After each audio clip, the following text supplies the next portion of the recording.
전국에서는 유일하게 여수의 한센 기념관이 문을 열었습니다. 그러나 여전히 고통받는 이들에 대한 피해 보상과 지원은 요원합니다. 순천대학교 차기 총장 후보 선거를 앞두고 29일까지 후보자 공모가 시작됐습니다. 총장 후보자 투표는 오는 6월 10일 치러집니다. 율촌 산단 자유무역 지역에 표준형 임대 공장이 생겼습니다. 지역에서는 처음인데 수출 경쟁력이 강화될 것으로 보입니다. 여수시 화양면 일부 지역에 대한 해양관광진흥지구 지정이 추진됩니다. 수산자원 보호구역으로 개발이 제한됐던 지역이 해양관광 개발에 바람을 탈 것으로 기대됩니다. 여러분 안녕하십니까? 여수 MBC 뉴스데스크입니다. 한센인 치료의 역사를 기록한 전국 최초의 한센 기념관이 여수에 생겼습니다. 벌써 고령인 한센인들이 하나둘 세상을 떠나고 있지만 피해 보상과 지원은 아쉽게도 계속 늦어지고 있습니다. 권남기 기자입니다. 무채색의 건물에 들어서자 맨 앞에 보이는 건 빼곡히 들어차 있는 한센인들의 흑백 사진입니다. 한센병의 역사부터 그들의 생활을 담은 사진 자료까지. 지난 1909년 민간 의료기관으론 처음으로 한센병 치료를 시작한 예양병원에 국내 첫 한센 기념관이 건립됐습니다. 호해가 되는 것을 어떻게든지 보호를 해야 되냐 하는 것이 한센병에 대한 우리 사회가 지고 있는 하나의 문제입니다. 지난해 발생한 환자가 6명에 그치는 등 한센병은 점차 잊혀져가는 질병이 됐지만 과거의 상처는 아직도 아물지 않았습니다. 배 못 나라 했는데 배날 그래가지고 그 철사 동가리 이런 거 갖고 막 배를 쑤시고 손가락을 쑤시고. 국가에 의해 강제 낙태와 단종 수술을 받은 한센인들. 배상 소송은 일부 승소했지만 정부의 계속된 항소로 현재 대법원 판결을 기다리고 있습니다. 또 월 15만 원의 한센인 생활지원금을 피해자 모두에게 지급하자는 법안은 1년 넘게 국회에 계류 중입니다. 그리고 연령이 많다 보니까 연간 300명 정도가 돌아가셔요. 어떤 정부에서 책임 있는 그런 자세가 필요하지 않나. 돈의 액수를 떠나 이들의 가슴 아픈 피해를 인정하는 최소한의 보상은 한센인의 존엄성을 인정하는 우리 사회의 첫 걸음입니다. MBC 뉴스 권남기입니다. 오는 6월로 예정된 순천대학교 총장 선거에 후보 등록이 시작됐습니다. 이번 후보 등록은 오는 29일까지 사흘 동안 진행되며 등록 마감 다음 날인 오는 30일부터 한 달여간의 선거운동 기간을 거쳐 오는 6월 10일 선거인단 48명이 투표를 실시합니다. 올해 첫 간선제로 치러지는 이번 총장 선거에는 모두 7명이 출마할 것으로 예상됩니다. 여수 웅천지구 임대아파트 가격 논란과 부영아파트 하자 문제에 대해 부영주택이 해명했습니다. 부영주택은 최근 저희 여수 MBC 연속 보도와 관련해 웅천지구 임대아파트 가격은 높은 택지비와 건축비 상승 때문이며 여수 중림 부영아파트의 하자는 단계적으로 보수 중이고 순천 조례 부영의 경우 CCTV 설치 의무 조항이 시행되기 전에 지어져 CCTV 설치 의무가 없다고 밝혔습니다. 또 지역 환원 사업 문제에 대해서는 그동안 200억여 원을 들여 학교와 기숙사 등을 건립해 기증했다며 지속적으로 각종 단체 등을 지원하고 있다고 해명했습니다. 율촌 일산단 자유무역 지역의 지역 최초로 표준형 임대 공장이 들어섰습니다. 입주기업들은 공장 신축 없이 설비만 갖추면 즉시 제품을 생산할 수 있어 수출 경쟁력이 높아질 전망입니다. 전승우 기자입니다. 11개 업체가 가동 중인 33만 제곱미터 면적의 율촌 일산단 자유무역 지역입니다. 이곳에 사업비 191억 원을 들인 지상 4층의 표준형 임대 공장이 들어섰습니다. 이 임대 공장은 10여 개 기업이 입주할 수 있는 표준 공장 12개를 갖추고 있습니다.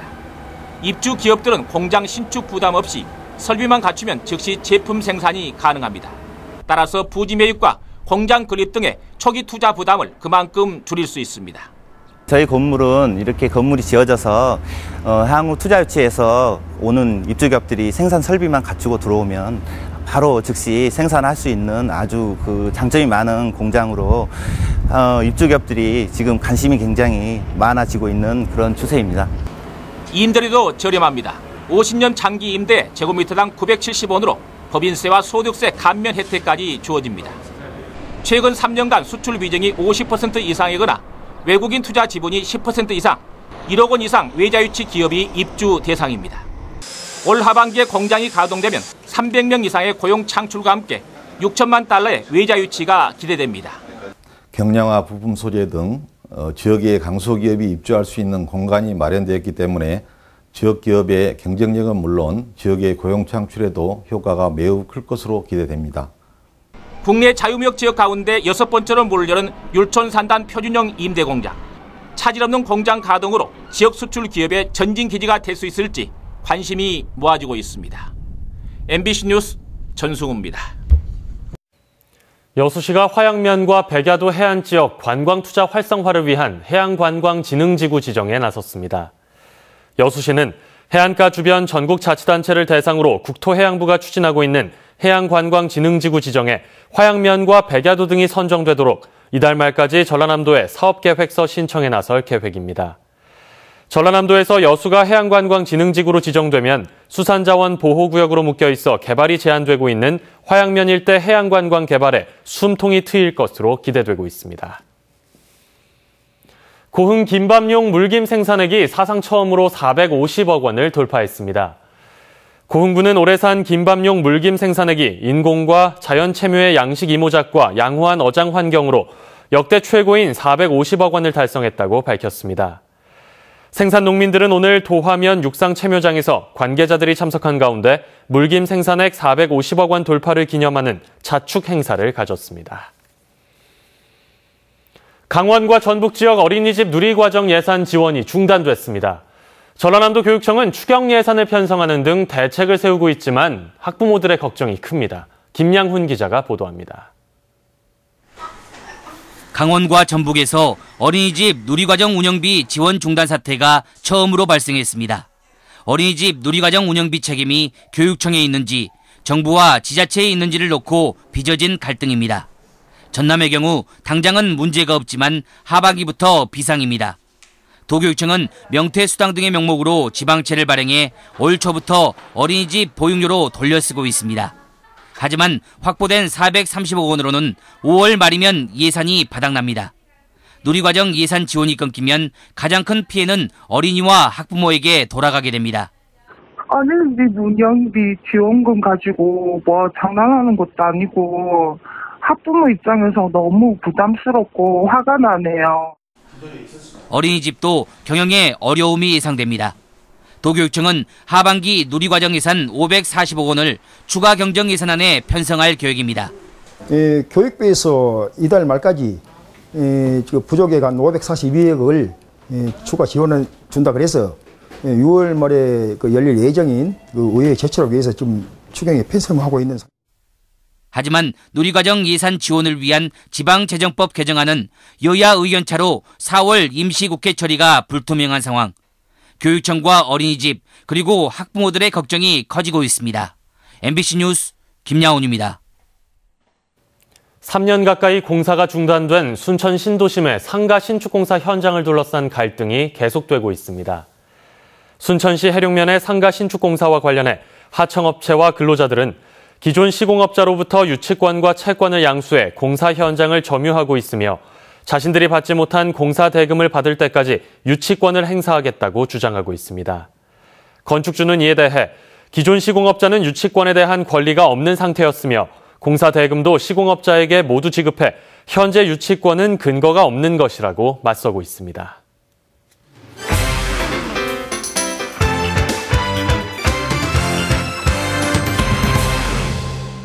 여수시가 오늘 여수문예회관에서 전창범 강원도 양구 군수를 초빙해 명문고 설립과 지역 발전이란 주제로 강연회를 가졌습니다. 전 군수는 오늘 강연에서 지역의 미래와 정주 여건 개선을 위해 유치한 강원외고가 양구군 지역 발전은 물론 지역 학력 신장에 주목할 만한 성과를 이룬 점을 강조했습니다. 순천시는 지난 13일부터 주민 스스로 도시 재생에 필요한 사업을 직접 제안하는 방식을 통해 일반 공모와 기획 공모 2개 분야에 걸쳐 주민 주도의 도시 재생 기반 사업 구축에 나섰습니다. 신청은 일반 공모의 경우 선도 지역 내 거주민 3인 이상의 모임 또는 단체, 기획 공모는 비영리 단체 등이 사업 계획서를 작성해 다음 달 6일까지 순천시 도시재생지원센터로 제출하면 됩니다. 청정 지역인 해창만 간척지에서 생산되는 고흥 흥양농협의 수호천사 건강미가 2013년부터 전남 10대 브랜드 쌀에 3년 연속 전국 12대 브랜드 쌀에 2회 선정됐습니다. 수호천사 건강미는 1,000만 원의 시상금과 함께 고품질 브랜드 쌀로 표시해 박람회 등 각종 판매 행사에 우선 참여하는 기회를 제공받게 됩니다. 순천시는 농업인들의 농해소득 증대를 위해 국비 5억 원 등 모두 10억 원을 들여 서면 9만 리에 내년 9월까지 농산물 종합가공센터를 건립할 계획입니다. 또 농산물 가공센터에 농산물 가공 창업을 위한 교육과정을 개설해 운영하고 내년 9월부터는 가공기계를 설치해 시제품을 개발하는 등 농업인들의 활용도를 높일 계획입니다. 순천시는 올해 순천만 별량면 용도어촌계에서 생산된 가리맛 조개가 최근 첫 일본 수출을 시작으로 오는 7월 말까지 150여 톤을 수출해 어업인 소득을 올릴 것으로 예상했습니다. 순천만 습지보호지역 내 갯벌에서 생산된 순천만 가리맛 조개는 일본 수출이 대부분을 차지하고 있어 순천시는 수산물 지리적 표시제 등록 등 다양한 육성 시책을 추진하고 있습니다. 여수경찰서는 지난달 13일 새벽 술에 취해 비틀거리는 50대 행인을 넘어뜨리고 지갑을 훔쳐 달아난 혐의로 45살 박모 씨를 구속했습니다. 경찰은 현장에서 발견된 모자에 대한 DNA 분석을 통해 용의자로 박 씨를 선정한 뒤 지난 21일 여수의 한 섬에서 검거했습니다. 지금까지 데스크 단신이었습니다. 다음 뉴스입니다. 새누리당 이정현 최고위원이 지역구 행사에서 자신부터 불필요한 권위주의를 타파하는 데 앞장서겠다고 밝혔습니다. 이 최고위원은 자신의 페이스북을 통해 지역구 행사 때마다 정작 주인공인 주민들은 운동장이나 체육관 바닥에 서 있는데도 국회의원 등은 높은 단상 의자에 앉아 있다며 다음 달부터 자신은 단상에 앉지 않겠다고 밝혔습니다. 이 최고위원은 또 의례적인 인사말을 하는 대신에 앞으로 나와 정중하게 고개를 숙여 인사만 하겠다며 이런 권위주의 타파가 작지만 의미 있는 정치개혁이라고 덧붙였습니다. 지난주 전남 동부 해상에서 술을 마시고 선박을 운항한 선장들이 잇따라 적발됐습니다. 여수해양경비안전선은 지난 22일 여수 가망만에서 술을 마시고 9톤급 어선을 몰던 선장 62살 정모 씨를 붙잡는 등 지난주 여수와 고흥 해상에서 모두 4건의 음주운항을 적발했다고 밝혔습니다. 최근 3년 동안 전남 동부 해상의 음주운항 단속 건수는 모두 24건이었으며 지난해 5건에서 올해는 최근까지 8건으로 급증했습니다. 다음 달 여수의 문을 여는 전남 창조경제혁신센터가 초대 센터장 내정과 함께 본격적인 개소 준비에 들어갔습니다. 미래창조과학부는 최근 전라남도에서 추천한 창조경제혁신센터장 후보 2명 가운데 정영준 전 해양도시가스 대표이사를 센터장으로 내정했습니다.